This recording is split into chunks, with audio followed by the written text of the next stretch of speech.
Links to previous episodes are given in the video description, so don't forget to like, subscribe and share the video. The Haunt of Love and Lies. Episode 6. Chapter 46. Sheila's point of view. I began running deeper into the mountains, holding my sword in my hand, with more of these wolves after me. It was as if I was their target. I slashed around. I gazed back in hopes of finding Brielle, but I couldn't. She was earlier with me, fighting together, but as more wolves came at us, she insisted I keep running. I was out of breath, but I kept on running. It was better than standing to fight. My gaze wasn't properly focused on the ground as the wolves were almost at me. My shaking legs slipped down a narrow path. Suddenly, I tripped against what felt like hard rock, and before I could do anything, I was rolling and tumbling down the slope of the mountain. My body instantly became sore as I stopped rolling. To my frustration, the wolves that followed me were unrelenting. I pulled up and continued running, coming to an instant halt. There was nowhere else to run to again, it was a dead end. I was on a cliff, and deep down were rocky groves and the sea. There's no way I was going to jump down there. I wanted to run in the opposite direction, but the wolves surrounded me. A victorious smile was imprinted on their vicious gaze.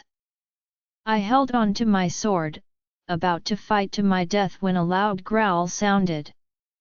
It echoed loudly in the air, vibrating throughout the mountains, forcing the wolves to snap their heads in the direction it vibrated from. My eyes widened visibly at Killian. He was in his human form, sharing partial control with his wolf. His eyes narrowed on me from a distance before gauging the wolves surrounding me.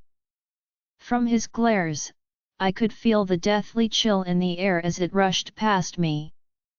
His golden eyes were raging, his pointed, sharp claws were dripping blood, and his canines were protruding.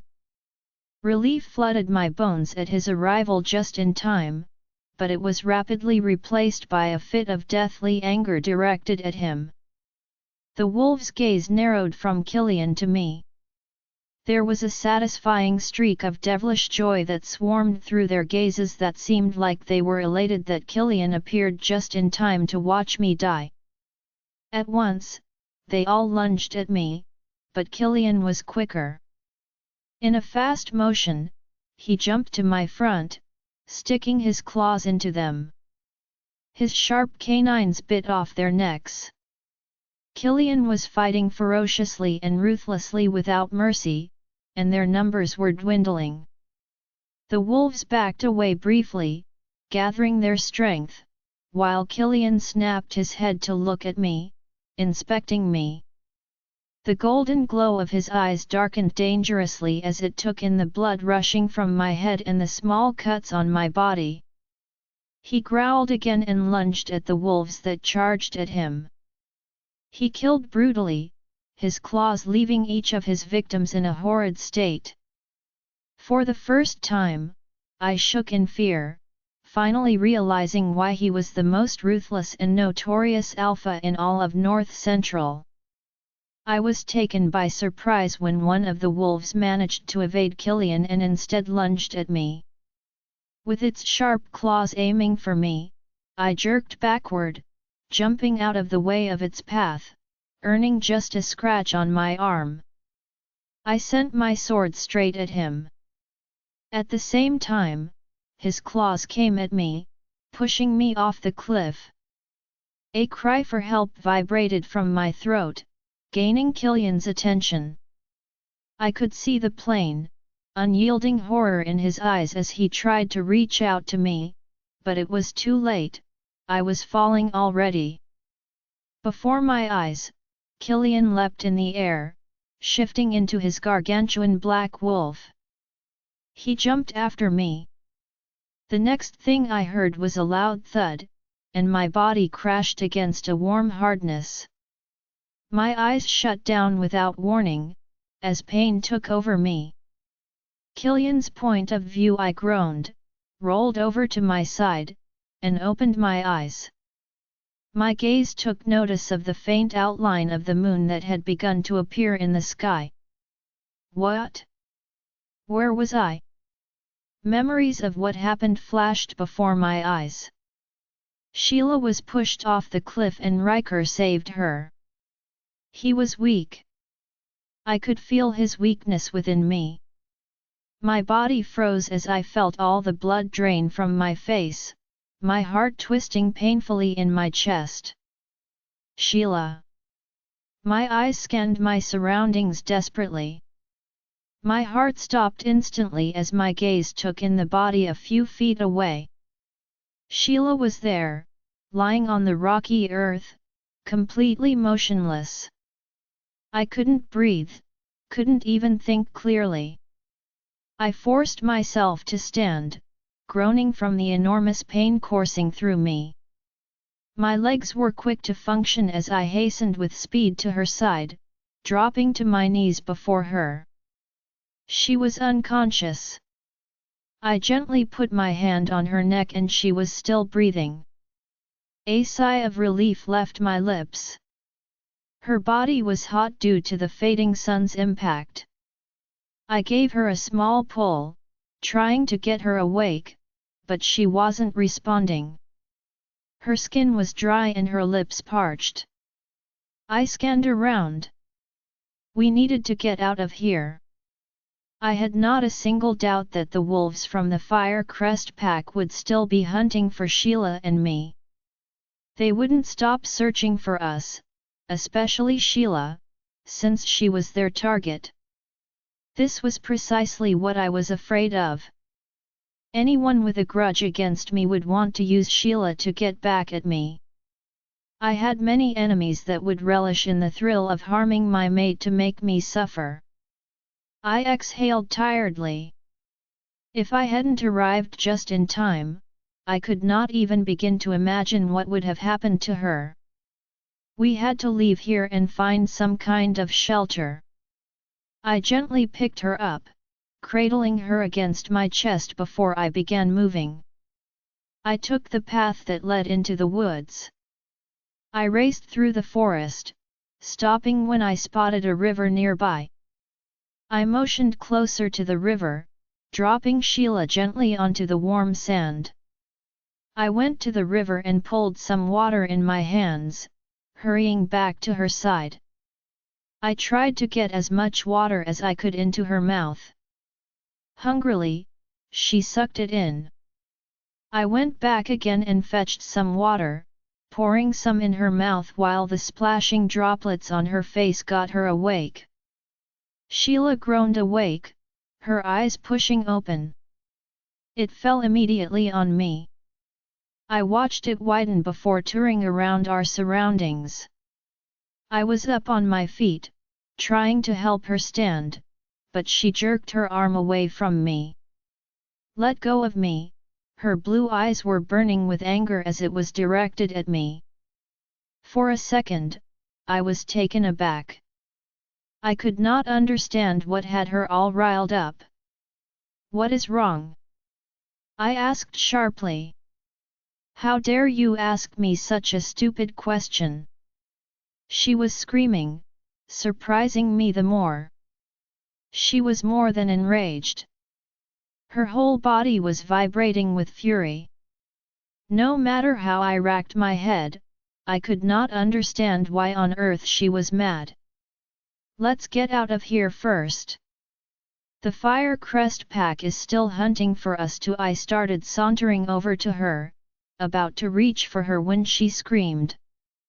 Kill me? I know that much. And this is all your fault. She yelled at my face in a rage. My fault? What did I do now? I found myself yelling in confusion. None of this would have happened if you just did exactly what was expected of you, and came with us in the first place. We wouldn't be in this mess, and Brielle wouldn't have gotten wounded in the first place. Her rageful words made my body still. It felt like a cold slap to my face, a bitter truth shoved down my throat. If I hadn't let Thea's words change my decision to attend the meeting with Sheila, none of this would have happened. My men wouldn't have been injured, and my mate wouldn't have had her life threatened. I would have protected her, I would have protected them. Guilt washed over me, and I didn't even dare to hide it. Sheila's anger and resentment were well understood. Her blue eyes kept glowering at me. She pushed her lips together to say something when faint growls echoed throughout the woods. They were onto us.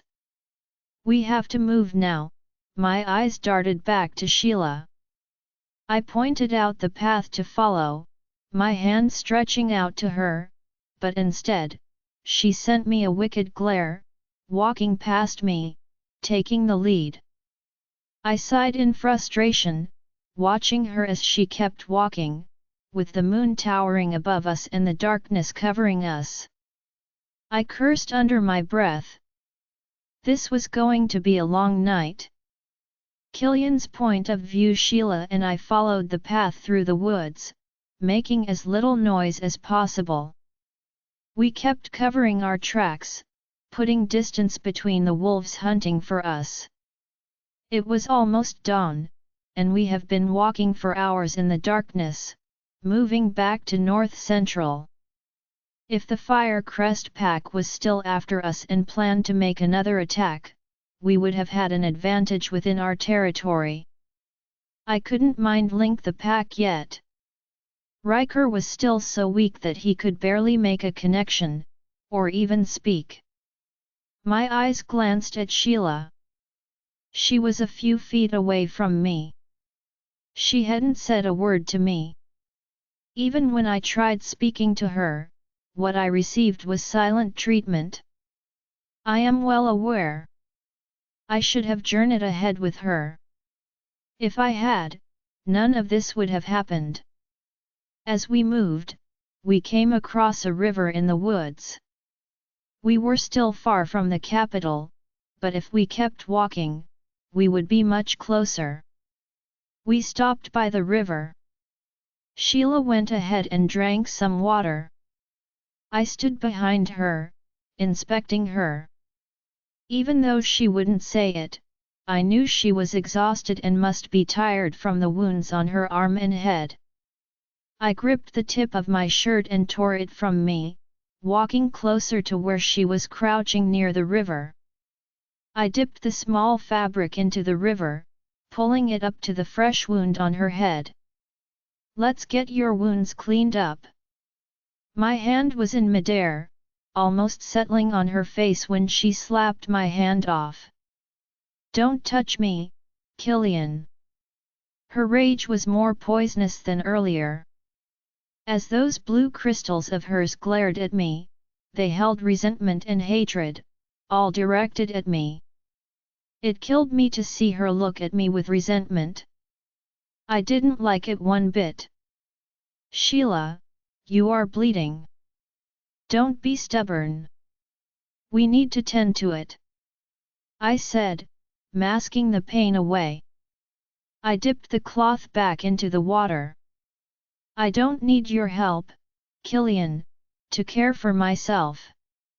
Don't be a star. You don't care at all if I live or die. That was pretty clear to me today, so stop the pretense. You only care about your lover. And finally, I get it.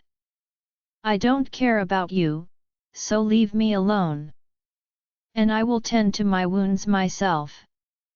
She yelled, jumping up to stand, giving no room for me to utter a word.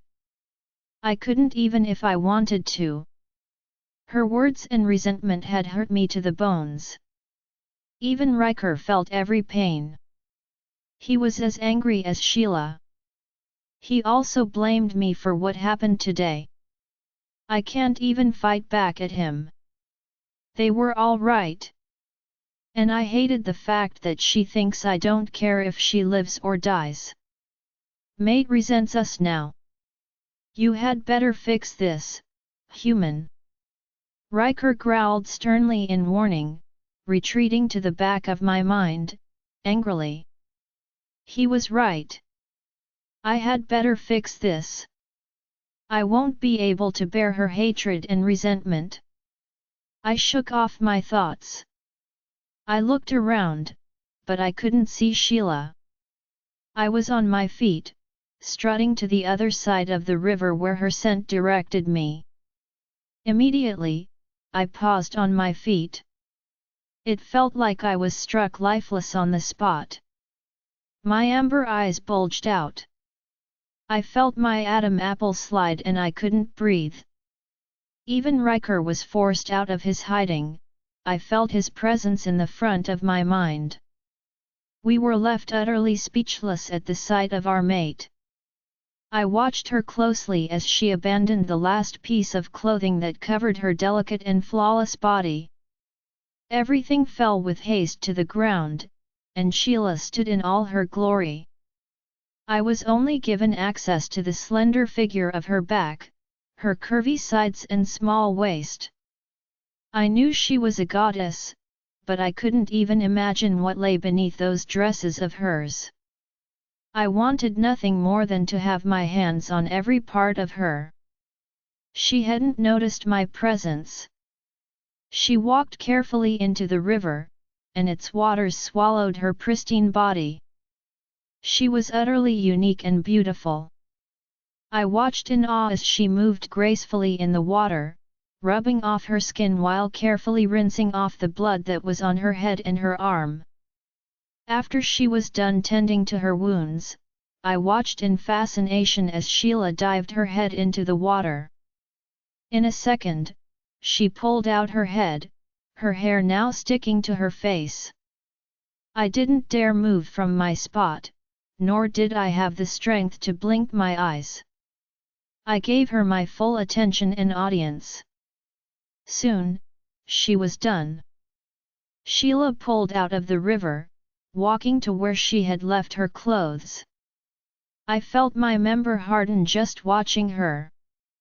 Her long legs moved with ease. I badly wished I could have them wrapped around my waist while I pinned her skin to mine.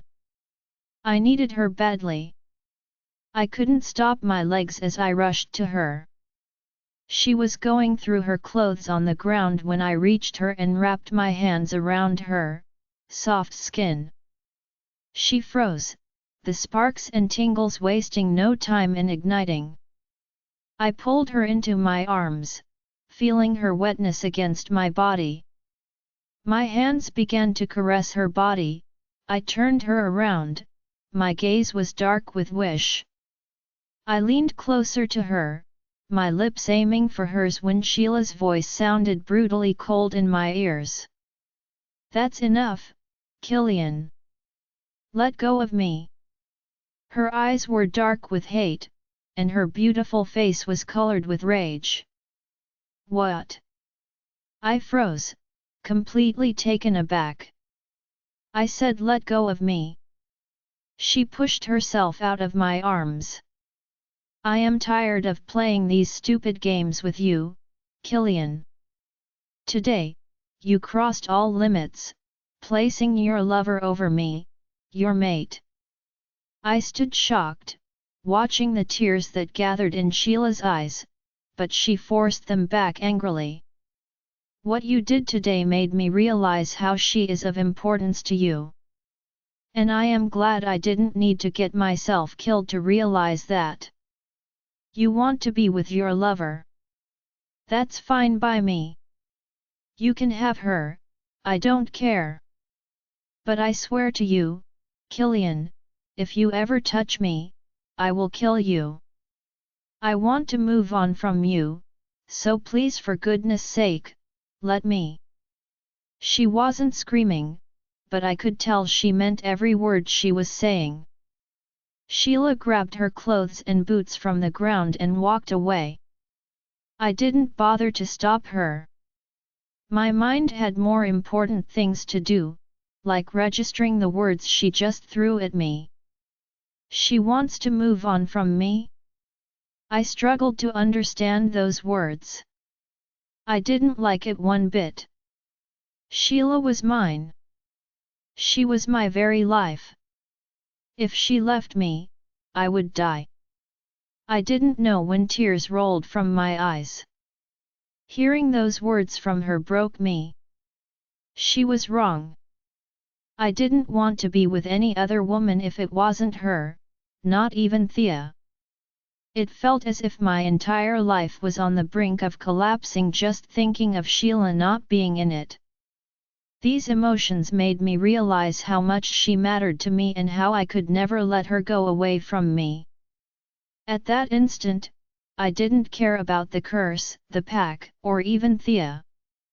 I didn't want to lose Sheila, and I was willing to let her know. But I fear it still wouldn't change a thing. I started walking and found Sheila already dressed and waiting for me.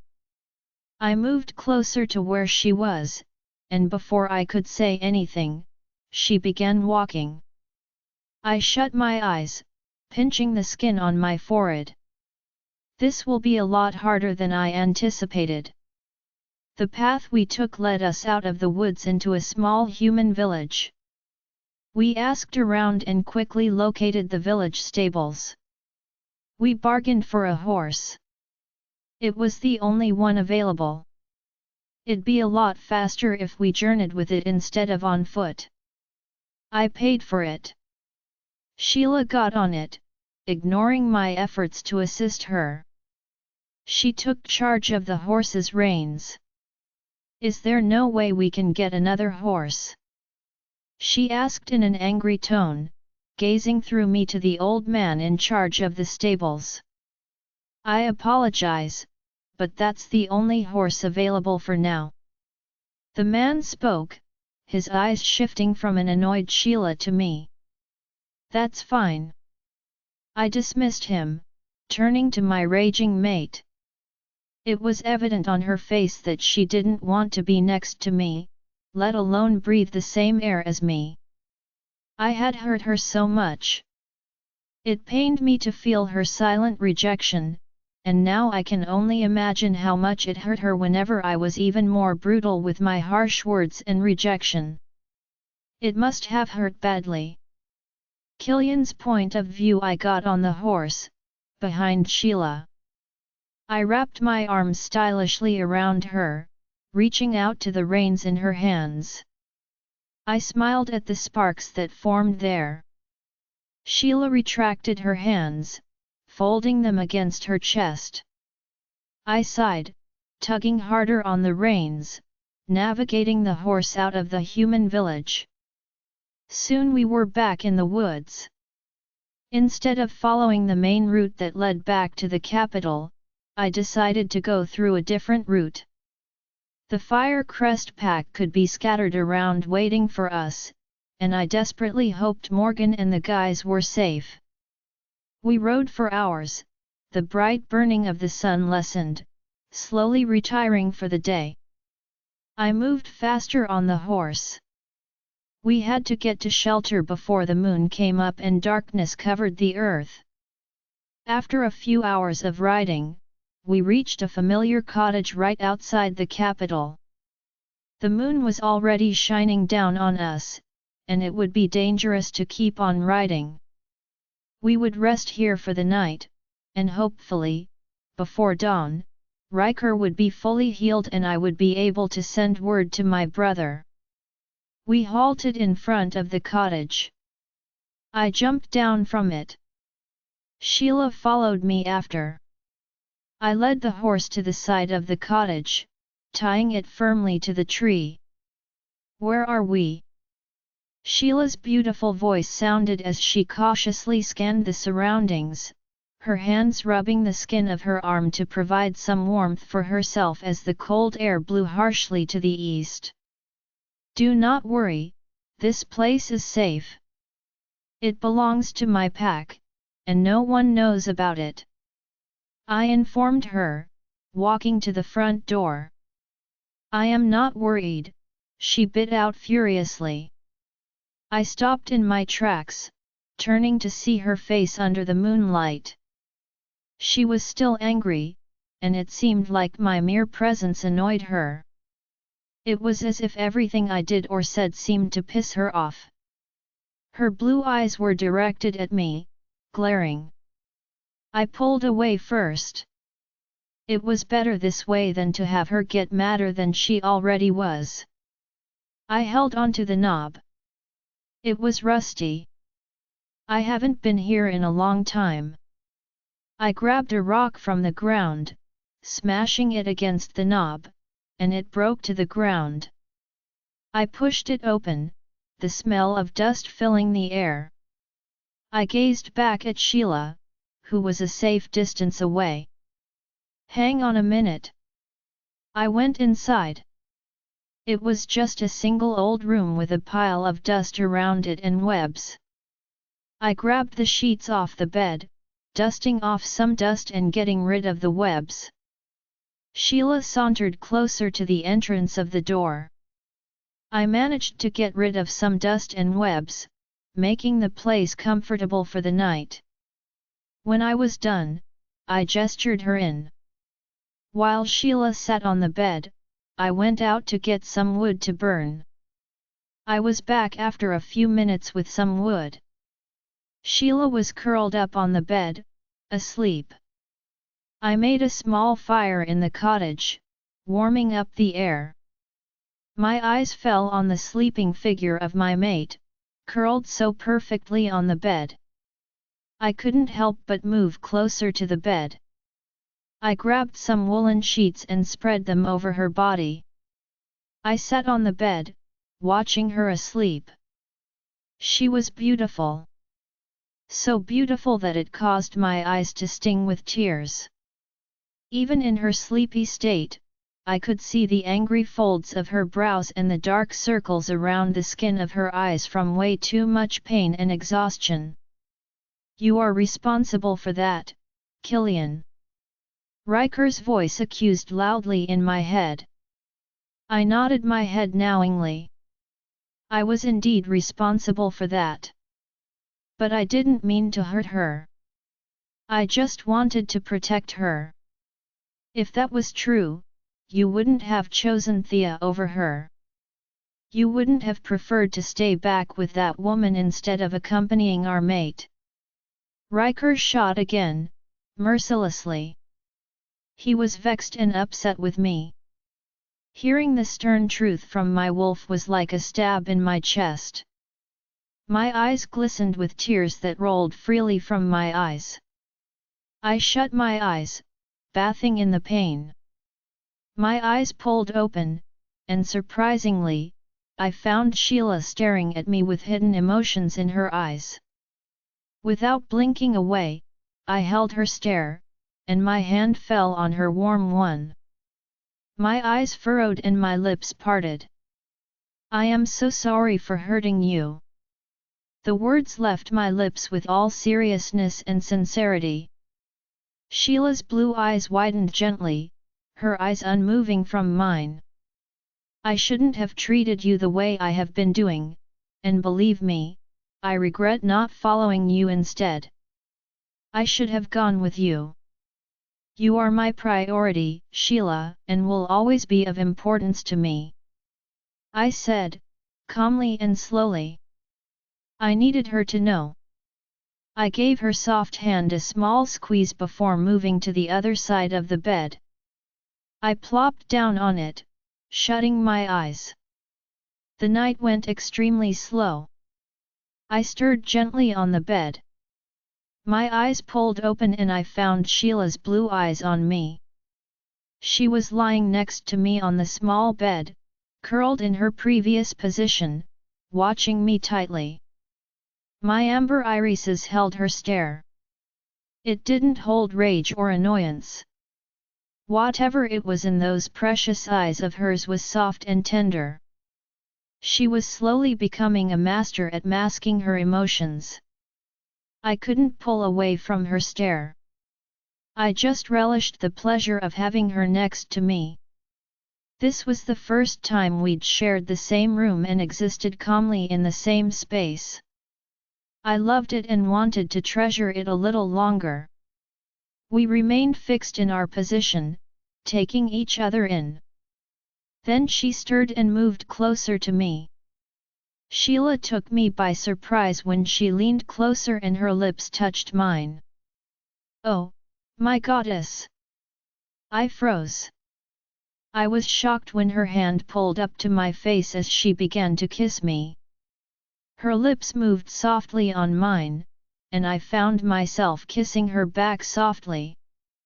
I leaned against the bed as Sheila positioned herself on top of me, her lips not breaking away from mine, and soon, her legs were spread out to my sides, straddling me.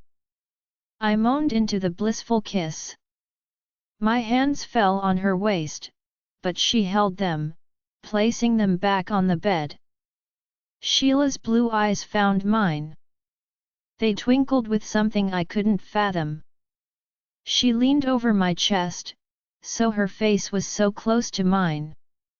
I knew exactly what she was doing to me. She was torturing me in the worst possible way, teasing me with her body. I couldn't even hide my frustration and helplessness as her hands kept caressing her body, showing me that she was in control and this was her show. Sheila caressed every sculpted muscle on my torso with her light touch and tongue. She reached for my trousers and hesitated before sending me a bold look. I held my breath. I could feel my heart already thumping in my chest. I fought for control as my groin hardened against her soft body. She attempted to unbuckle my trousers, but I caught her hand and held them firmly. I felt my body vibrate with so much pleasure. I was dying to have her hands down there, but I knew I would not be able to hold back. I wanted her like crazy. A small classic smile curled up teasingly on her lips, as she noticed my struggle and suffering. It gave her so much pleasure to see me like this. Slowly, Sheila pulled away from me. It took me all my self-control and more not to grab her back. I hated the sudden coldness that filled my arms in her absence. Sheila got out of bed and stood beside it. I returned her intense gaze. Then her hands reached behind her back, and swiftly, the ropes binding her dress loosened. Her eyes never left mine, even as she reached over to one of her shoulders. I leaned a little forward, unsure about what was happening. Neither of us was smiling. The air had become too tense. The air around us carried a distinct charge of electricity. I could hear the loud beating of Sheila's heart, and mine drummed boldly in my ears. With a swift push, her dress fell to the floor, and she stood before me. I couldn't hold back anymore. Sheila's point of view, the sensual tension in the air prickled between us as Killian's eyes went over my body, again and again. I couldn't hide the satisfaction that was rooted in my smile at his tumult. At least he knows exactly the kind of torture he subjects me to. Adi's presence was within me, encouraging me the more. His gaze hungrily swept through me. He was losing what little control he had over himself. I smiled to myself. Good. I was sick of being the one clinging to Killian when he felt the mate bond as much as I did. It wasn't fair that I was the only one subjected to the pain of the mate bond. I was his Pax Luna as well as his mate, and I was tired of being mistreated. I swear to the goddess that I will be treated with respect, and Killian would beg for my love. By the looks of things, I didn't need to do much. Killian's eyes turned almost black with desire and need. He was completely still on the bed.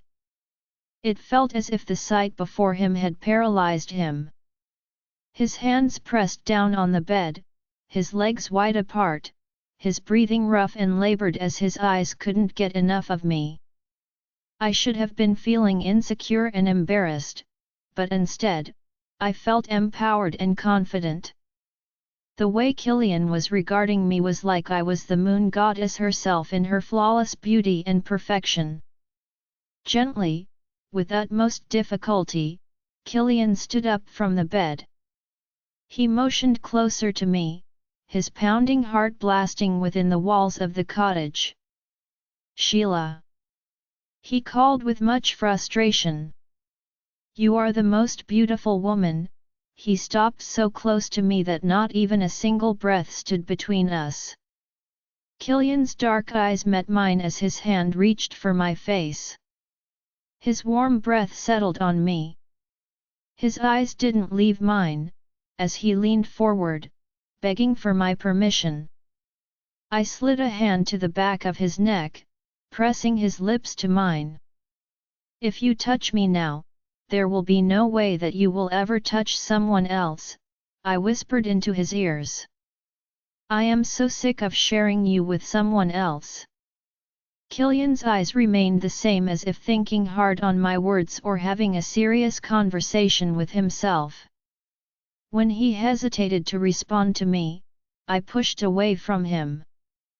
Before I could leave the bed, Killian grabbed me, digging me deeper into his arms. "I need Thea," he said. "The curse," he muttered slowly, looking me in the eye. "You need her to break the curse, not her body," I muttered slowly in the same manner he did.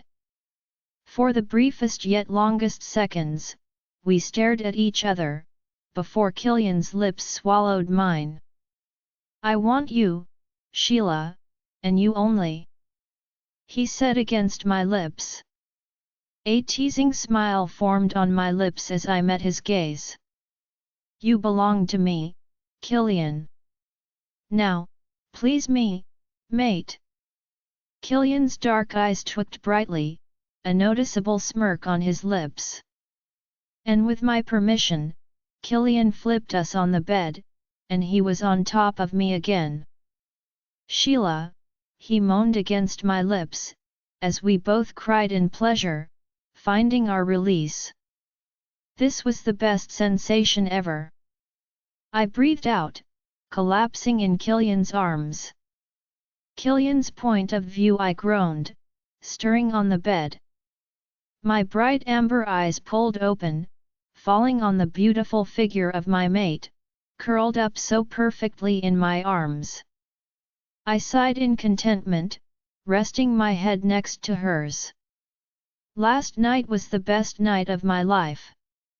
I couldn't possibly begin to describe the ecstasy that drowned me while making love to my mate. It was the best feeling ever. She was the most beautiful woman ever. I leaned closer to her, placing a small kiss on her shoulder. Sheila shifted in her sleep, releasing a small moan. I grabbed the sheets, pulling them over her skin. My eyes went around the cottage. The sun had already set. I gathered my discarded clothes from last night on the floor. In haste, I wore them sharply. "Riker!" I called out to my wolf, fastening my leather boots. Riker simply groaned, lazily. I chuckled deeply. He still hasn't recovered from the blissful pleasure of last night. Sheila took us to a world we never thought existed. My eyes glanced at my mate once more. She was the epitome of beauty. Her long brown hair was falling messily on her face. I found myself gulping as I drank in her sleeping figure. She was well capable of seducing me without even trying. Last night proved exactly what a temptress she was, and I was only her prey. Reluctantly, I left Sheila in the cottage, stepping into the bright morning sun. I decided to roam around the cottage, meticulously scanning the surroundings to ensure we were completely safe. Finally, Riker was able to pull out of last night's bliss. I felt his presence at the back of my mind. It seems to be with Sheila last night did both of us good. It was so hard to get enough of her last night, it felt as if I had been starved all my life. Sheila awoke emotions and strange feelings within me that I was unaware of. She made me discover myself in a whole different dimension. I immediately mind-linked Morgan to save time.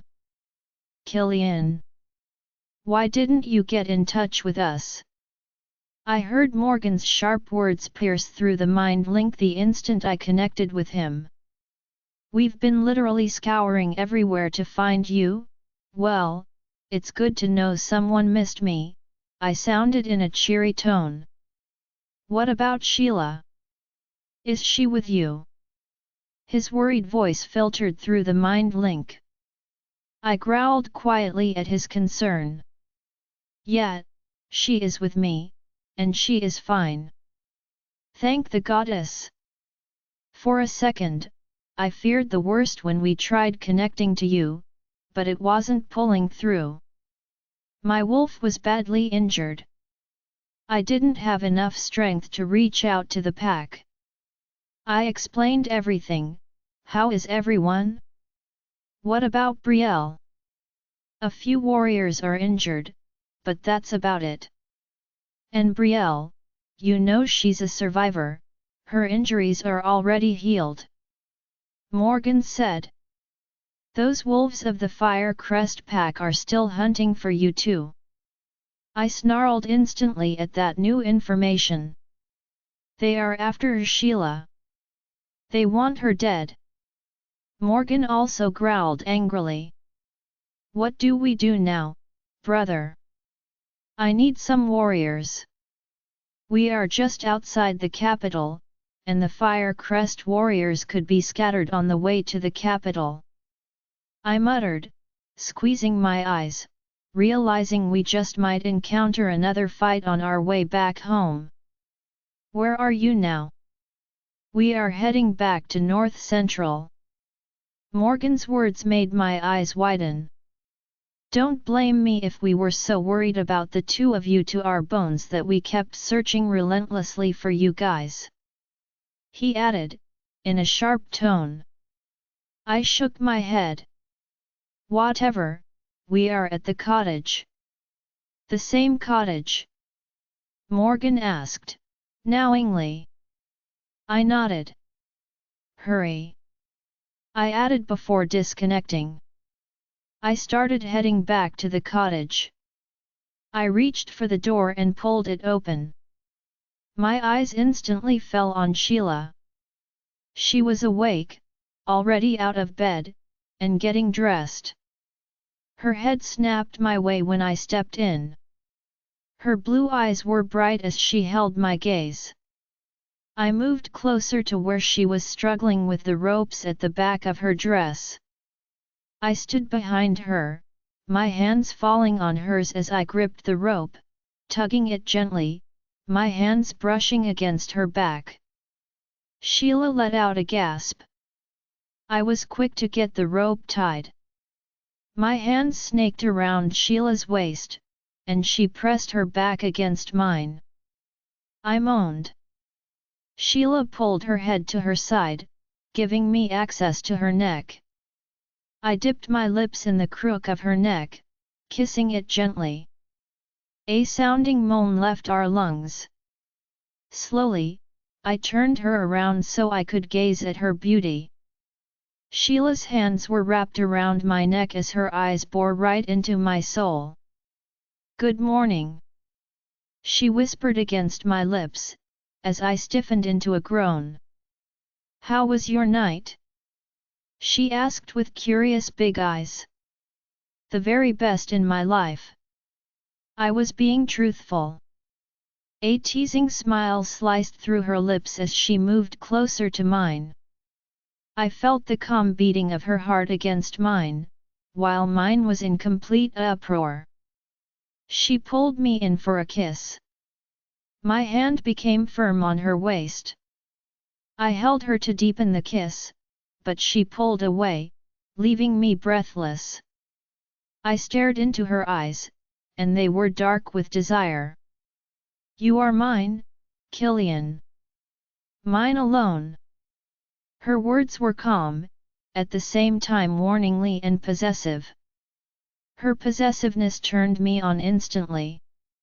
I didn't know when I nodded in agreement, I was entirely hers alone. With a smile, Sheila brought her lips to mine. I bit her lip gently, seeking permission. She parted, and my tongue slid in, caressing every corner of her mouth. Our kiss was deepening. I could feel it almost heading somewhere. But we broke apart instantly, panting when I heard a sharp noise coming from outside. The look on Sheila's face told me she'd heard it as well. "Stay here," I told her, before heading to the door. I slowly pulled it open, moving quietly outside. There was no one in sight. Riker and I shared control, my claws sticking out.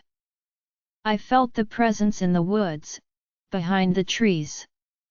Quickly, with my non-human speed, I rushed there, my claws in mid-air, about to pierce into the figure no doubt there. "Fudging man! It's me!" a sharp voice sounded. I squinted my eyes at Alan's slightly terrified and amused face. "Relax, brother." I turned to the voice on my right, finding Morgan in his human form a few feet away from us, with Mason. "That was fast," I said, as Riker retreated to the back of my head and my claws dived back inside. "I told you we were on the way," Morgan said. More of the pack warriors emerged from the woods. Some were in human form, while others were in wolf form and shifted into human form. The door to the cottage jerked open, and Sheila stepped out. Her face suddenly turned red as she scanned around.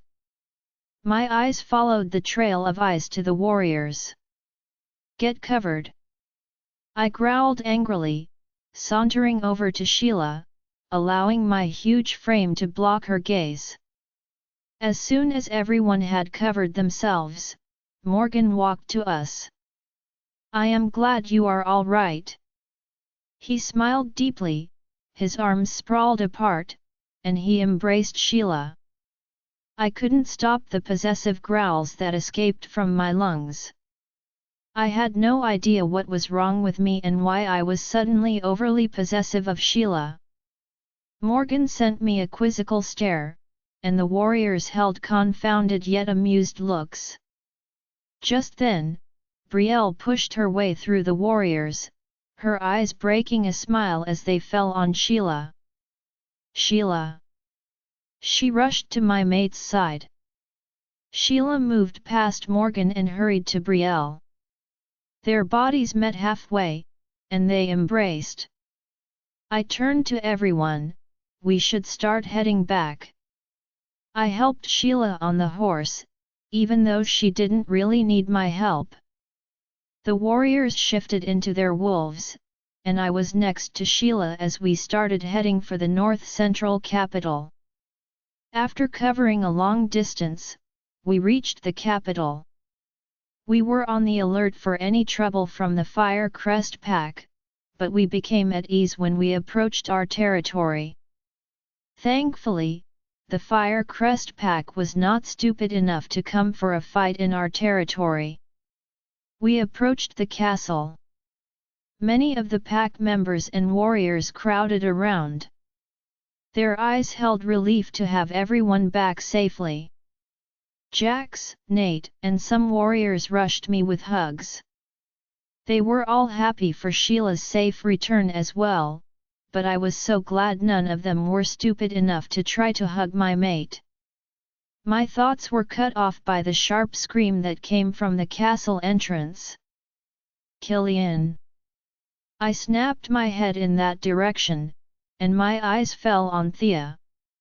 She raced to me, slamming into my arms. I felt my heartbeat spike up, and Riker rose at the back of my mind. My eyes involuntarily flashed on Sheila. And the look on her face frightened me. Sheila's point of view, finally, we made it back home, to our territory. I could feel the tension ease up around us as everyone sighed in relief. We approached the castle. Many of the pack members and warriors crowded around. Their eyes held relief to have everyone back safely. Caleb, Jax, Nate, and some warriors rushed closer to us, embracing Killian. Ria rushed to me, embracing me while some warriors and members surrounded me. It really touched me to know they were worried about me. I noticed some of them were truly relieved to have me back, but they kept a safe distance from me, especially the males, probably because of Killian, who glued himself next to me. Suddenly, a high-pitched scream sounded from the castle doors, gaining everyone's attention. Killian! I turned just in time to see Thea rush out staring at Killian as if she didn't believe he was right there before her eyes. I don't know why, but her expression seemed all fake, as though she had rehearsed it multiple times before stepping out.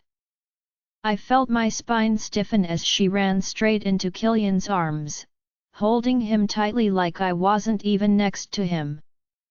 I completely lost it. Adie was growling angrily in my head, clawing her way out. If only she'd just come out, and we would give Thea exactly what she deserved. I was so worried about you, Thea said. I felt angrier than I ever have. Usually, whenever Thea was with Killian, I always tried to bear the pain and look away, but today, I felt rage and a certain possessiveness that was a second away from rising to the surface. I felt everyone's eyes on me. They all wanted to see my reaction to Thea in Killian's arms, but through it all, my eyes remained on Killian, as his deep amber eyes turned on me. Killian cleared his throat abruptly. His hands that were at his sides pulled up to Thea, but instead of wrapping his hands around her like he normally does, he gently pulled her away, making me smile. His eyes were now on her. I am fine. There's no need to worry. Killian removed his hands from her body, his eyes flashing on mine briefly, before moving to the warriors. We should all wash up and rest. The last few hours have been exhausting, he said, instructing Ria to escort me in while he left with Morgan, Alan, and Mason. I was about to leave with Ria, but I found Thea's heated eyes on me. I glanced her way, and she was staring at me intensely. Everyone has been worried about Killian. She blocked my path. He almost lost his life because of you. Do you know what that means for the pack? If something had happened to him, everyone would suffer the same fate as well. I sighed, shaking my head. I could explain this to you, but there's no way you'll ever be able to understand the bond Killian and I share. He came after me because I am his mate, the only one that has his heart. I paused, taking in Thea's surprised stare. She probably didn't expect me to talk back to her. Her brown eyes sparkled with rage and a little confusion as if something was utterly surprising. Well, that wasn't far-fetched from the truth. Something indeed has changed. I had finally come to my senses. It was time to draw a clear line between Thea and me. She had deluded herself for far too long, and I will ensure she's aware of exactly why she's here and what she meant to Killian and the pack. She's here only for the curse and nothing more. Listen to me, slut. Don't fool yourself into thinking Killian cares about you. Thea began, but I cut her off with a laugh. Her brow furrowed as she pondered what I found amusing and hilarious. You know what, I think you've been deluding yourself, thinking you have a place in Killian's heart and in this pack. I smiled. You are only here because of the curse, Thea. And that's it. As soon as your purpose here is fulfilled, I swear to the goddess, you will be out of this pack and out of Killian's life. I held a smile for her, sidestepping her as Ria and I walked through the castle doors, heading for my chamber. Oh, my goddess, Sheila, I have never seen you that furious, especially with Thea. Ria rushed in between with a laugh, her hands linking with my arm. I simply smiled.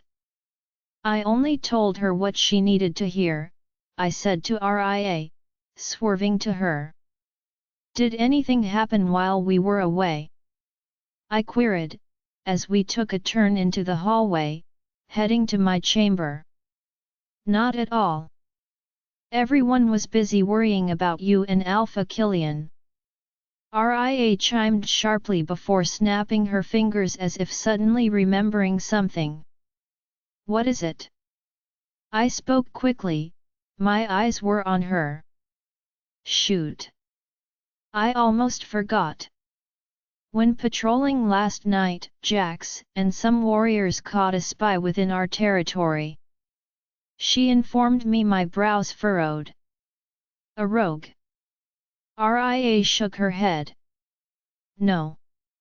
But I have no idea which pack he belongs to. The warriors locked him up in the dungeons and have been torturing him since last night. She paused, her eyes suddenly holding fear. Everyone is worried though. The warriors think the spy has been hiding in the mountains within our territory for a long time. What? I was left speechless. How is that possible? I don't know. I guess he was pretty silent. But that's not even what's worse, it seems during the time he's been hiding in the mountains he found out about the curse. How can that be? Most probably the time when the Alpha went on a rampage. If he had been in our territory then, there's absolutely no way he wouldn't have noticed anything. I placed a hand over my lips. This was bad. The truth about Killian's curse has been hidden from the world. If this spy knows about the curse, that means whoever sent him may know about it as well. As we reached my chamber, the first thing I went for was a relaxing shower. After that, Ria was sweet enough to bring some food over for me. We chatted as I ate through my food. When I was done, I fell asleep from exhaustion. By the time I woke up, it was already nightfall. I got out of bed and looked around the castle for Killian. But I couldn't find him. The helpers informed me he was in his office. I made my way straight to Killian's office. I reached for the door as soon as I was there. I pulled it open, finding Killian in the office. He was with Jax and Alan. They just concluded a meeting. Jax and Alan lowered their heads at me before exiting through the door. I shut it tightly, my blue eyes falling on Killian. He looked terrible, still wearing clothes from our journey. It seemed like he hadn't even been to his chamber or taken a rest yet. I walked closer to his table, noticing his pale face and worried eyes. What's wrong? I asked, moving around his table to his chair. I could see the fear and worry all over him. As soon as I stopped before him, Killian pulled me closer, wrapping his arms around my waist with his head resting on my stomach. I placed my hand on his silken blonde hair. What happened? I asked again. Nothing. It's just he stopped talking, inhaling my scent. A spy was caught in our territory, and it seems like he knows a lot about us. Killian dug me deeper into him. About the curse, I muttered. He pulled away a little, his deep amber eyes peering up at me. Yeah, though he still remains adamant in admitting anything yet. Do you know which pack he belongs to? I asked. Killian shook his head. No. It seems he just went rogue. He doesn't have the scent of any pack or the stench of a rogue yet. So, it's difficult to know exactly where he came from. But we will find out. What worries me more is knowing that someone out there knows about the curse. That isn't good. And it will put everyone in the pack in danger. I held him tightly. I could feel his pain. Killian looked so worried. I placed a hand on his cheek, car3ssing it gently. He leaned into my touch, and I lowered myself into his arms, pressing my lips to his. Killian's arms covered me completely, kissing me back. I pulled away to meet his gaze. Don't worry, we will figure it out, I said assuring. I had no idea how things would work out, but I was sure willing to help out. The only question that seemed to bug me was who could have sent that spy here into Killian's territory? Sheila's point of view run. Sweetheart, run. A woman's voice rang loudly in my ears, capturing my attention from the fight that broke out around me. I was surrounded by warriors both in their human and wolf forms, as if they were protecting me. They fought against vicious wolves, having the stench of rogues. My eyes fell back on the woman, who was a distance away from me, fighting as well. Her electric blue eyes shifted to me as I remained motionless on the ground. She was beautiful, having curvy brown hair. Her blue eyes lingered on me for the briefest of seconds, her gaze holding fear. Mother! My lips moved, terrifyingly, as my eyes took notice of the vicious wolves about to lunge at the woman. Her eyes followed my trail, and before the wolves could successfully aim for her, she sent her fingers in the air, whispering a few words. Immediately, I heard the snapping of necks, and the wolves dropped dead on the earth. Run! The woman's voice sounded again, panic now rising in her voice. I managed to get my shaky legs to stand, and that was when I noticed my childlike legs and hands. I was young, in my 9-year-old body. I looked around confusedly when a young boy appeared out of nowhere. He was covered with blood, which wasn't his. He looked way older than me. He grabbed my hand and jerked me from my frozen spot, and we began running into the woods with speed. I could hear the threatening growls that rippled through the trees, frightening me the more. I had no idea where I was or who the boy was, but I felt safe with him like he wouldn't hurt me. We kept running, suddenly stumbling back on our boots when we were surrounded by unknown figures dressed in uniform black cloaks. The young boy held my hand firmly, pushing me against his small frame. His other hand held onto his long sword tightly. I could feel the fear radiating off of him, but he didn't cower away. His deep hazel eyes sent me a look as if assuring me he would protect me until his last breath. Why did those gaze look so familiar? I felt my heart hammer against my chest. The unknown figures moved closer to us. He raised his sword up, but quickly his sword was snatched from his grasp and he was thrown against a tree without even being touched. Brother! My lips moved again, but I had no control over my body. It was as if all I could do was watch this moment happen. They were witches. My eyes scanned around as they neared me. They were only a short distance from me when several other figures dressed in red cloaks rushed to where we were, and they began to attack the unknown figures dressed in black. They were witches as well. A woman with raven hair grabbed my small wrist, dragging me away from the fight into the woods with the young boy behind us. She held me and we kept running. Suddenly, my eyes caught the mark that was on her wrist. It was some kind of runic symbol. It was so familiar. I have seen it somewhere. But my brain was too scrambled to remember at the moment. We came to a halt in the middle of a meadow, joining a few other witches wearing red cloaks. My eyes narrowed on the woman from earlier, the one I seemed to recognize as my mother. Was she really my mother? As soon as she saw me, she raced to my side, engulfing me in a hug. We need to hurry. The raven-haired woman sounded. Those leeches sent by the dark circle are still after the child. They can't have her. We must take her to safety. The woman, my mother, said, her eyes full of concern for me. Her hand was holding me firmly. She had the same familiar symbol on her wrist.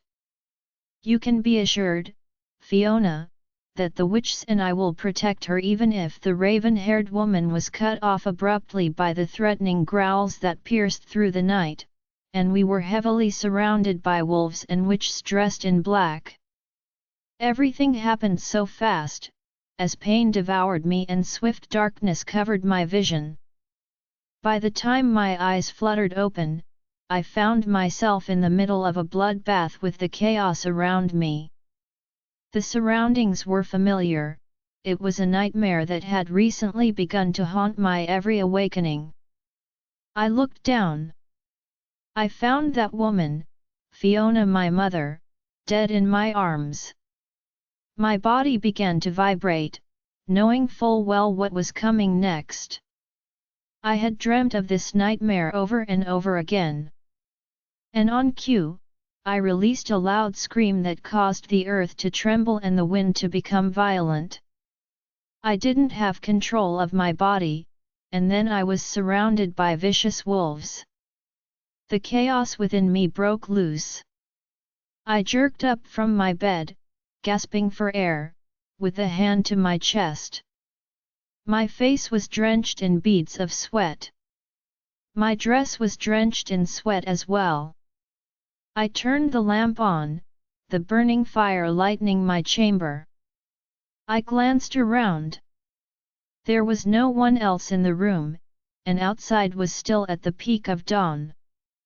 I sighed, finally able to steady my breathing. It's just a dream, Sheila. It's just a dream.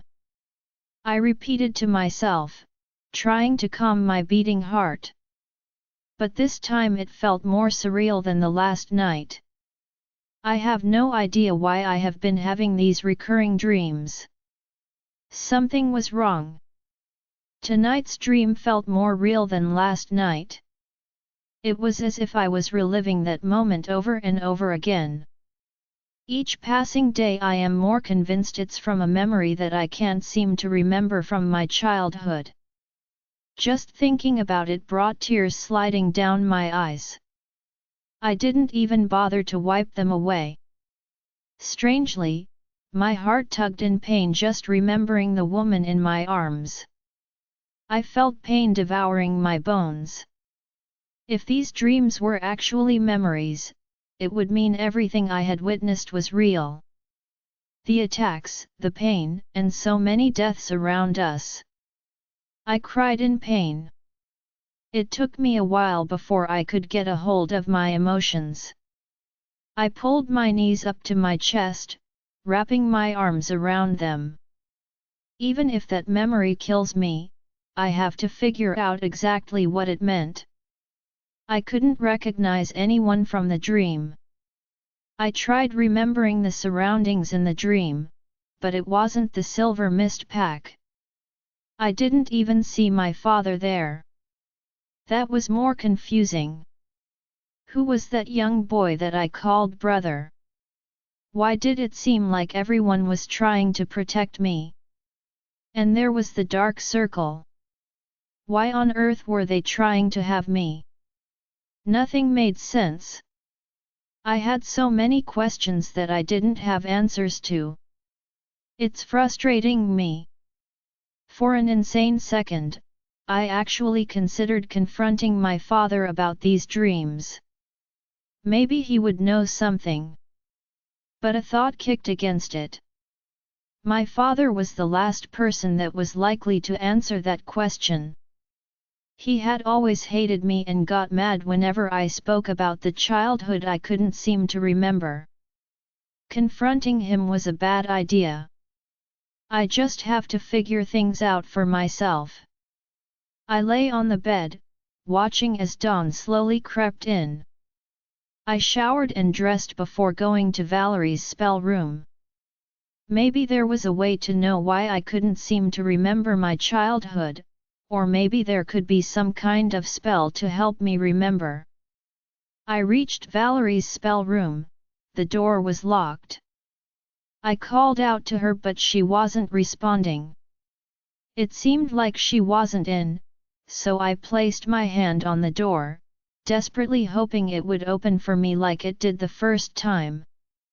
I knocked on it once and was about to knock again when the door squeaked open. My lips broke into a smile. I couldn't even hide the elation that clawed its way to the surface. Without hesitation, I entered the spell room, shutting the door behind me.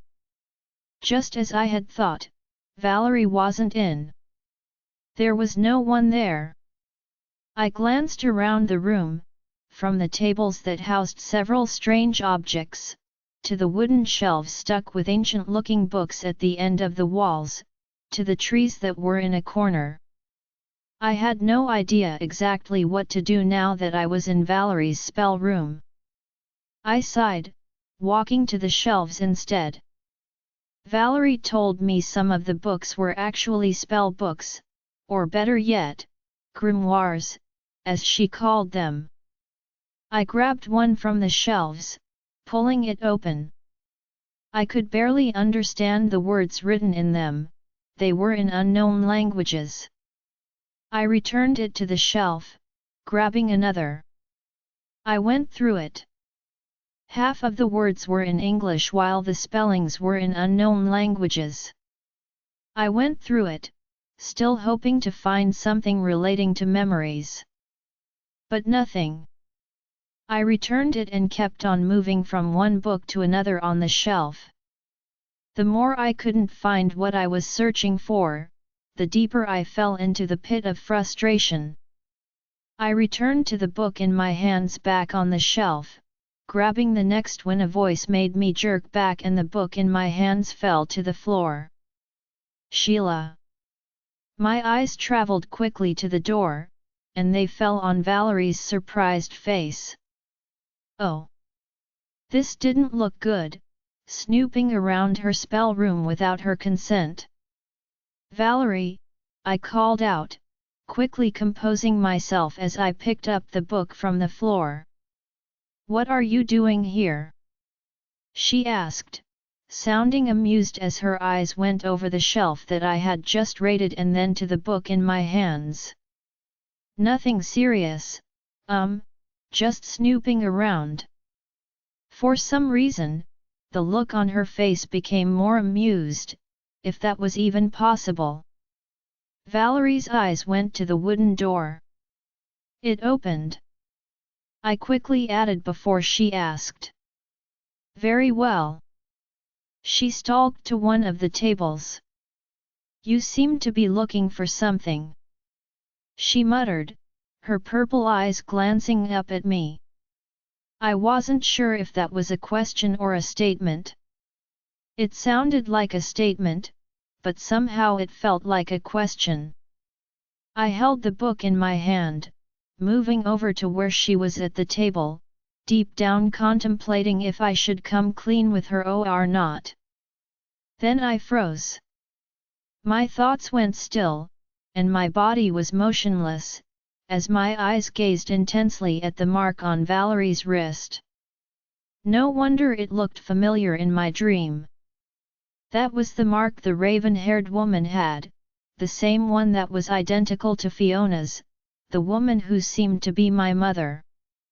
My eyes pulled up to meet Valerie's, staring back at me with a blank gaze that seemed to be hiding so many things. Oh, my goddess!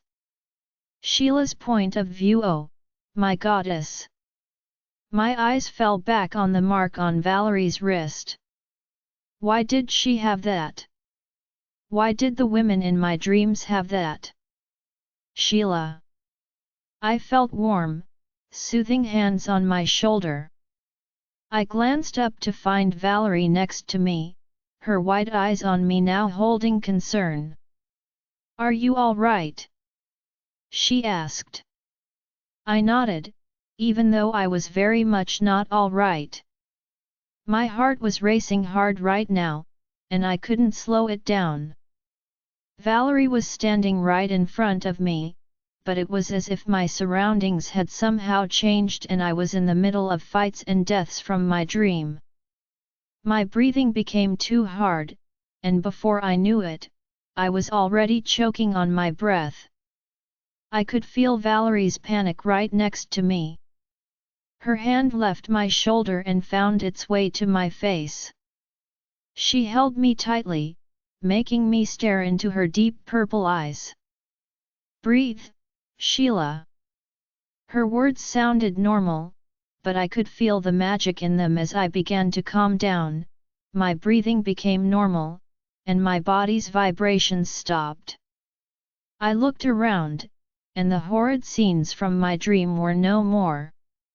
I sighed, getting myself back. Are you all right? She asked. I nodded. Yes, I am. Valerie didn't seem convinced, her concerned stare was still fixed on me. I am. I sounded more convincing this time. She nodded, moving back to her previous spot. I watched her closely, my eyes constantly falling on the mark on her wrist. My mind was buzzing with so many questions that were now choking my throat. That mark on your wrist, it surprised me when I heard my voice echoing within the room. Valerie pulled her head up, her eyes curious to know what I had to say. What does it mean? Valerie was surprised. Her purple eyes followed my trail to her wrist. It symbolizes our very existence as witches. It's our identity, it reminds us of our purpose and origin. That means there are many who have that mark. I rushed in haste. My sudden curiosity surprised her even more, but whatever she was thinking, she hid it well. Valerie studied me briefly. She counted her words. There was. What do you mean by that? I asked quickly again, hating the fact that I couldn't keep myself calm. Because many of us died, she said, looking back at her wrist. A long time ago. She added, finding my gaze again. What happened? I asked.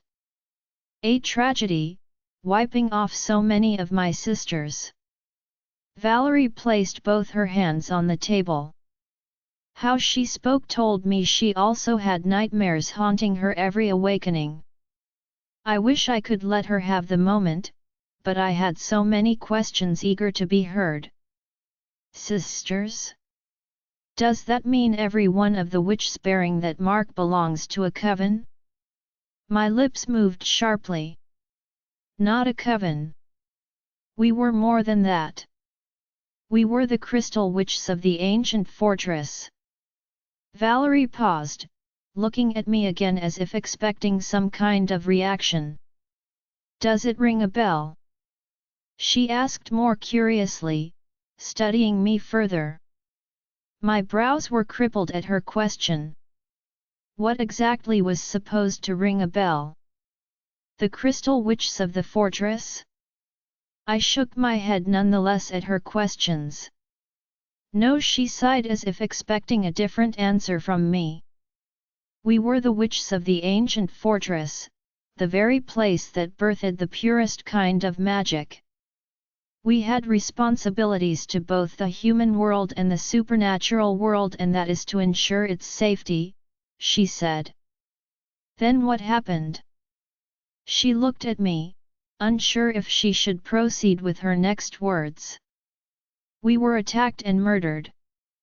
Many of our sisters lost their lives, while many fled. Everything she said only confused me more. It only explained to me who the witches in my dream were, but I had no answer to any other question. Sheila, Valerie's soft call drew my attention back to her. Why the sudden interest in the crystal witches and this mark? She asked. Have you perhaps seen it before, somewhere else? Her eyes were unblinking, awaiting my next words as if they mattered. My eyes fell back on her wrist.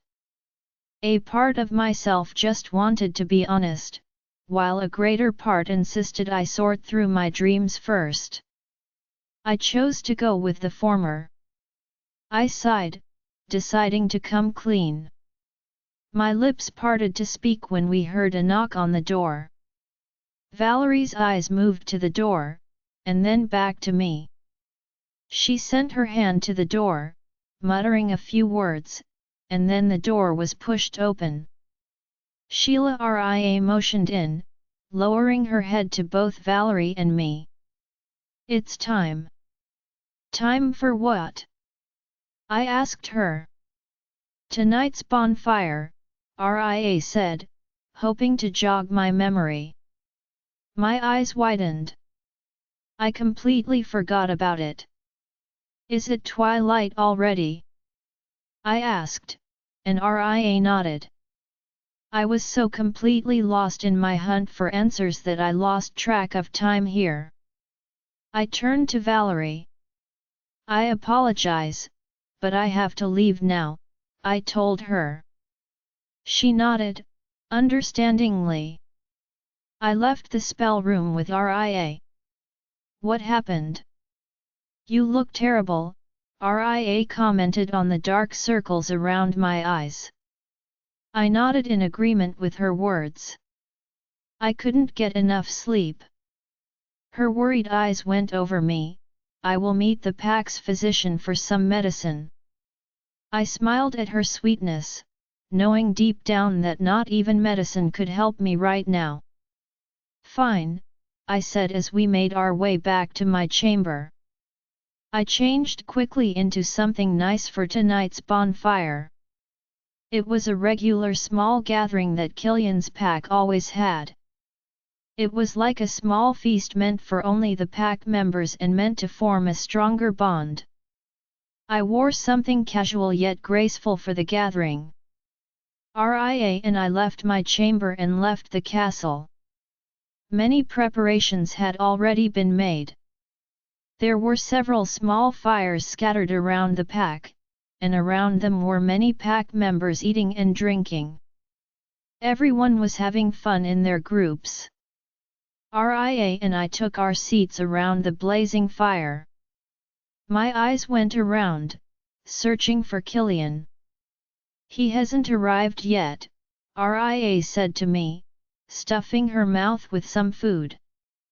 Why? I haven't seen him all day, and I didn't even come into the office. He looked for you earlier today, but you weren't in your chamber. I informed him that you were with Valerie, and asked if I should fetch you, but he declined. Ria returned to her food. Do you know where he is? I asked. He's been in the dungeon with the warriors. They've been trying to get some information out of the prisoner. That's right. The spy. I sighed, remaining with Ria and some female warriors. Even after a long while, Killian still hadn't shown up. I was getting worried. I left Ria in the company of the warriors and some members, roving back to the back of the pack house. I was told Killian had the prisoner transferred from the castle's dungeon to the one at the pack house, and that's where they were currently torturing him. I kept walking with the guidance of the moonlight. The path to the pack's dungeon was rough and rocky. I grabbed the burning torch hanging on the wall. I used it to light my path as I made my way to the dungeon. From afar, I could hear painful howls. I kept on moving closer. He has confessed he knows, but still won't say who sent him. I heard Alan yell in a rage, and just then everyone came into view. I was still a distance away, but I could see Killian. He was with Morgan, Alan, Mason, Jax, and a few more warriors. They circled a figure who was howling in pain on the ground. He must be the spy.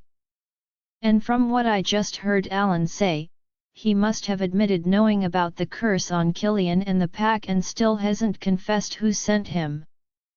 The figure on the ground howled again in pain. No one sent me. He was silenced by Morgan with a stab in his stomach. He screamed in pain. I could smell the foul stench of burning flesh. Wolf's bane.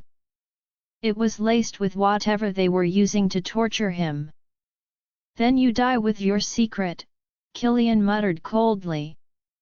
The finality of his words sent frightening chills down my spine. I couldn't see his face, but I could feel the dangerous aura radiating off of him as he grabbed some chains from the ground. I heard Killian hiss briefly, walking closer to the figure on the ground. Upon seeing Killian move closer to him, he began to whimper, begging for his life, as if the chains held some kind of lethal poison.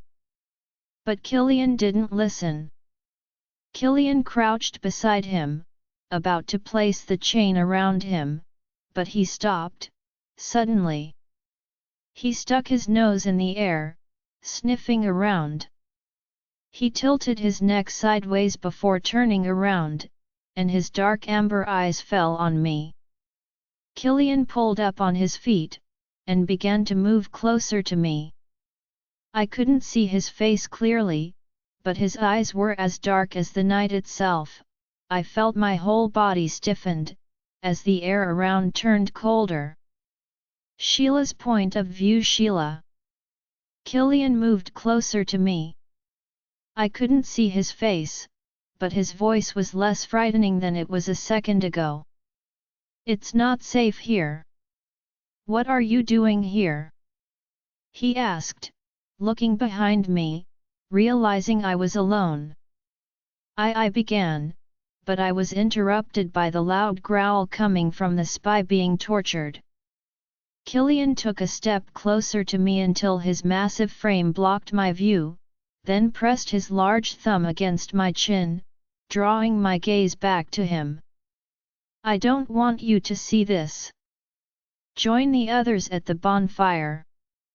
I will join you soon after I am done here. His voice kept getting softer as he urged me. I promise. I sent one last stare behind him, nodding my head. All right. I will be waiting. I turned about to leave when another howl left the tortured prisoner's lips. It made me stop in my tracks, and I turned my gaze back to where Morgan and the warriors were torturing him. He was being dragged up from the ground. I furrowed my eyebrows in the darkness, sending the torch forward to the tortured wolf. Sheila, Killian sounded beside me but stopped abruptly when I gasped, my hand covering my mouth. What is it? Killian grabbed my arm in concern. But my gaze didn't move to meet him, instead, it remained unmoving from the prisoner being dragged away. Devon! I called in disbelief. My sudden call made everyone pause for a moment. Their eyes traveled to me. I felt Killian become stiff beside me. And the tortured wolf pulled his head up with great difficulty. His bruised face was sent my way. Sheila! His voice croaked, turning into a cough. I felt my chest squeeze in pain. He must have been so badly tortured that he wasn't even healing. Sheila, Killian called beside me. His voice was firm, but he wasn't at all yelling. I drew my blue eyes to his. Do you know him? He asked, and waited for my reply with his dark, hooded eyes. I nodded. I couldn't trust myself to speak. Killian's hold on me tightened, but it wasn't rough. How? Devon, I said, as my gaze returned to the tortured man being held by the warriors. Everyone seemed eager to hear about my relationship with the supposed spy. He's a friend of mine. A friend? Killian vibrated with low growls, which made me snap my eyes back on him, sending him a look as if saying, don't start getting stupid ideas. That means he's probably from your pack then. Morgan questioned me. I nodded quickly. He is. Instantly, I regretted my sudden words as everyone's faces turned darkly. My eyes fell back on Killian's. Then your father, Alpha Lucius, sent him. Killian's words sounded questioning, but the look in his eyes told me he had already concluded that my father was the one who sent a spy into our territory. I don't know, I started, but Devon's croaking voice made me stop. I swear on my life, he didn't. He doesn't even know I am here. Devon's attempt to speak turned again into a cough that smeared his lips. I believe him. My lips moved quicker than I had liked. Killian released a loud growl this time, telling me he detested my words and trust in a stranger. But Devon wasn't a stranger. He was my friend, more like the only friend I had back at my old pack. Everyone always feared approaching me in the pack house, but Devon didn't. We grew up together with Callie, his little sister. But what happened? Where was Callie, and why was Devon here? I had many questions for him, and I bet Killian could sense it. He grabbed me closer. In my office, now. He led me to his office. As soon as he was in, Killian slammed the door angrily. His fuming eyes were on me. I was unsure of exactly what he was angry about. The fact that I knew the spy, Devon, or that everyone seemed to think my father sent him, or maybe because of my blinding trust in my friend, who happens to be a male. Before he could speak, I did. Devon isn't a spy. Killian's anger rose to the maximum. Because he said so. Yes, precisely. I trust him. He says he wasn't sent by my father to spy on us, so I believe him. I said, matching his tone. Tell me the truth. Who is that to you? Killian flared up. My brows narrowed at him. So that was the main reason for his growing rage. I swear I could have relished this moment if it was at another time when my friend's life wasn't hanging on the line. Killian's sudden jealousy and possessiveness of me gave me a thrill that seemed to turn me on instantly. Killian stopped talking, his eyes getting darker as he took me in. In a flash, he was before me, his hands groping my waist as he pressed me to his body. I gasped at the unexpected closeness of our bodies, Killian's nose and lips a breath away from mine. Instinctively, my hands moved their way to his blonde hair, tugging at it so roughly yet sensually, that it made Killian moan against my lips. "I can feel your sweet arousal, Sheila." He was now breathless, as his lips trembled on mine. "And what does that tell you?" I whispered, pressing my body to his so he could feel my warmth against his. Killian's hands on my waist began to move around, caressing my curves, moving up to the sides. "That you are mine, Sheila." A smile found my lips, as I pressed my lips against his. In a rush, Killian's lips swallowed mine, kissing me back with so much need and desire. He pulled me up in his arms, placing me on his table, but I pulled away abruptly, remembering what was important at the moment. My instant pull caused him to groan in frustration. My blue eyes peered into his dark eyes. "Devon is innocent." My sudden words caused him to growl, but I held him before he could pull away from me. "Let me speak to him," I said, pleadingly. "Not a chance of that happening." He shot angrily. "Please, Killian," I half yelled, pleading again. Killian paused briefly, staring at me, his face neutral but his breathing told me he was still furious. He pulled away from my grip, muttering a few more curses under his breath. His dark eyes fell on me again. "You will not be left alone with him," he said, still angry.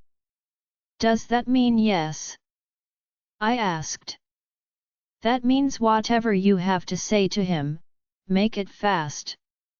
I will be watching." He added angrily, but his rage wasn't directed my way. I smiled. We made our way back to the pack dungeon. Devon had already been locked back in the dungeon. I met Morgan and the warriors at the entrance of the dungeon. Killian allowed me inside while he stayed outside with the other guys, but I knew everyone would be listening to our conversation. As soon as I went inside, I rushed to the bars separating Devon and me. "Devon," I called out to my friend, laying almost motionless on the humid floor of the dungeon. Devon was a strong warrior in my father's pack.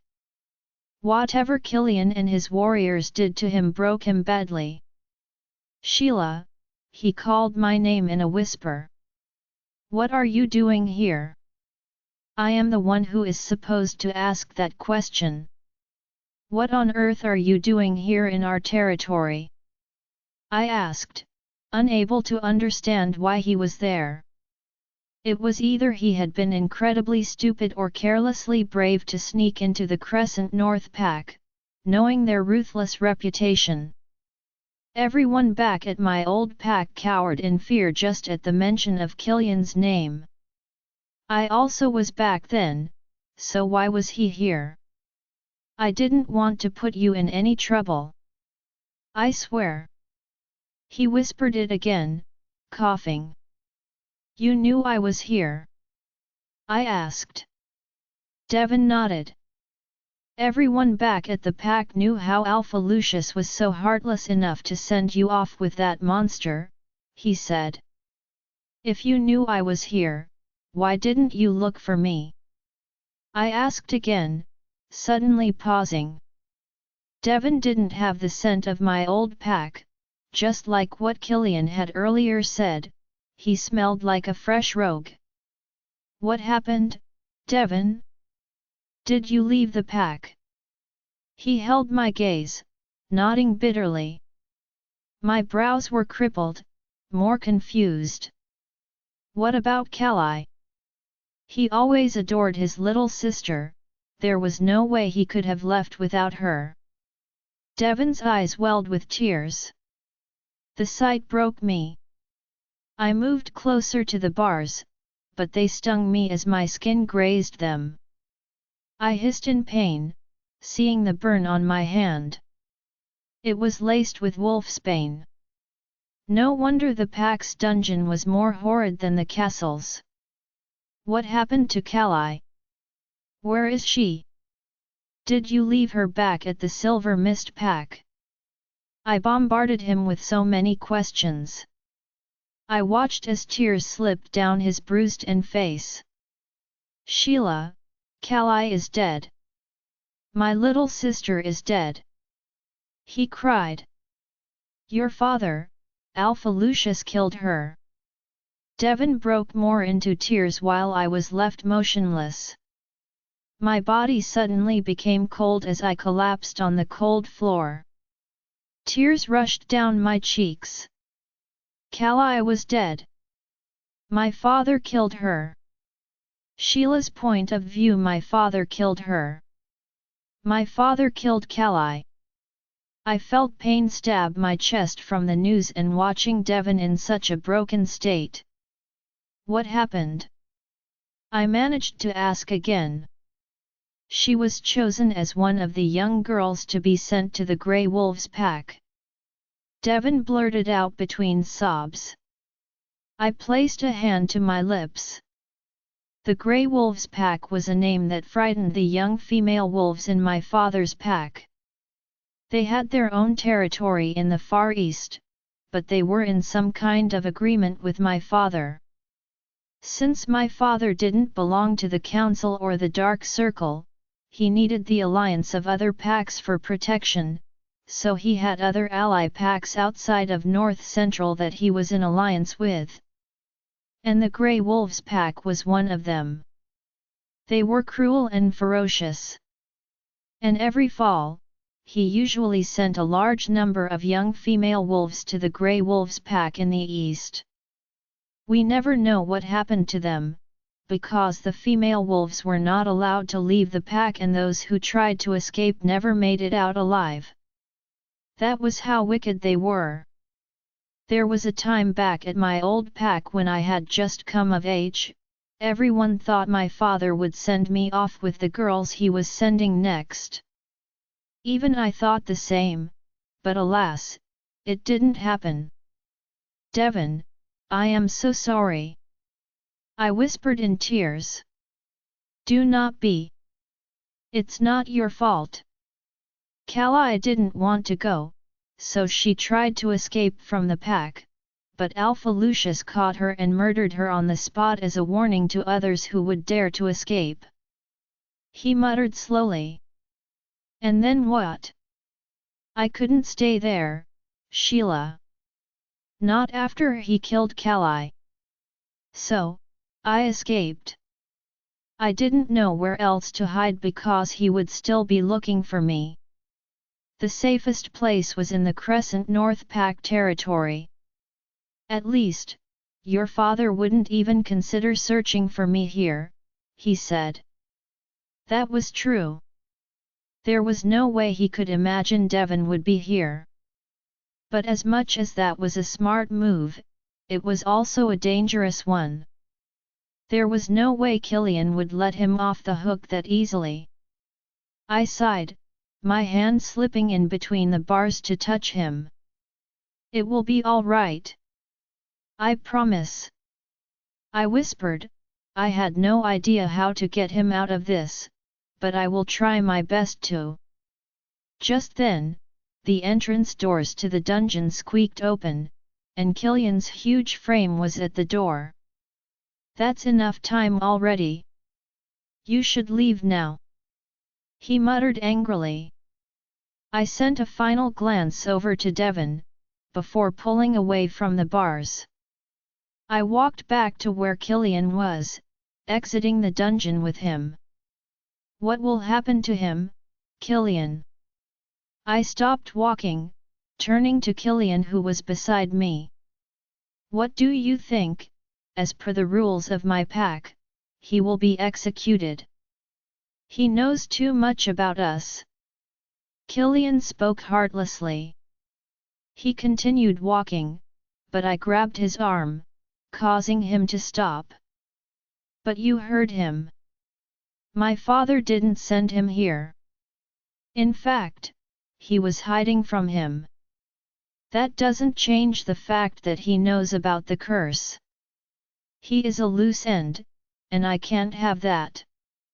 His cold words shot at me. But he is innocent, and I swear he won't tell a soul about it. He just lost his sister, he can't die as well. Killian held me. You can't be too sure about that, Sheila. Please, Killian, you can't have him killed. This is a matter that concerns the entire pack. Everyone is terrified of someone finding out about us, and it is my responsibility to ensure we are all safe. Killian whispered gently, there's nothing that can be done for your friend. He said, walking away from me. I held back the tears in my eyes. I hurried out of the dungeon to catch up with Killian, but I couldn't find him. I searched around for him, but I couldn't find him. He wasn't even at the bonfire. Morgan, have you seen Killian? I asked Morgan, rushing to his side. I saw him head back to the castle. Thanks. Before I could leave, Morgan held my arm. Sheila, about Devon I swear Morgan, he won't tell a soul about what he found out here. Devon isn't like that. He is a good person, and it would be unfair to just have him killed. I said to Morgan. Even though Killian thinks otherwise, I wished Morgan would be on my side. At least it'll help convince Killian. Please, Morgan. Help me convince Killian. I begged. Morgan regarded me quietly, not saying anything. He shut his eyes and sighed. It's not just up to Killian.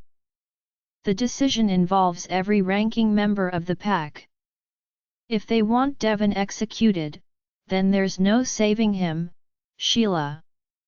And I am also not in support of allowing him to live. Oh, Morgan, I am really sorry, Sheila. He said. Just then, Ria approached me. She informed me Killian had called for me. I left the pack house and headed for the castle. I went straight to Killian's office, but he wasn't there.